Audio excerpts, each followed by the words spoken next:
So in case you were worried, Dana Osgood is here tonight. Yes, I didn't leave early, I promise. And you can hear it on the roof right now. It is a rainy night out there. I know, and we're going to have a lot of rainy nights over the next couple of days. We've been in this very active weather pattern where we're going to see a lot of precipitation, and today was kind of a good indication of what we're going to see, kind of periods of rain on and off throughout the day. We did have a little bit of a break towards the coast later in the day, but look, even offshore, a little thunderstorm popping up there. You can see those little lightning bolts.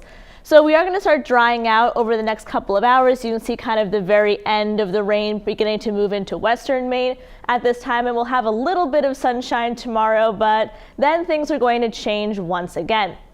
So we have three systems to talk about this week. Number one was what we saw today. Number two is this guy right here. It's going to have to do it with a cold front and how it's going to phase with a coastal system. And this is going to bring us a lot of heavy rain, especially throughout later in the day tomorrow and overnight into early Thursday morning. Then we have a little bit of a break Friday and Saturday, a little bit cooler, but a little bit sunnier, dry those days. And then we have another system that's going to move in for Sunday, and that's going to be the strongest of the three.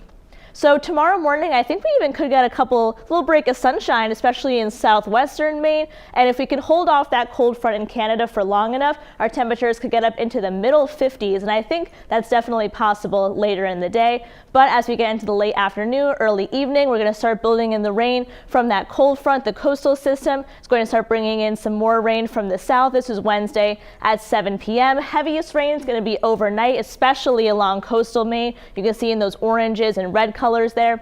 It will be cold enough in northern Maine to switch over to some kind of heavy wet snow, which is going to accumulate a couple of inches. I would say north of the Bangor area, and about 2 inches of rain or along the coastline, so we could see some localized flooding because the ground is already so saturated.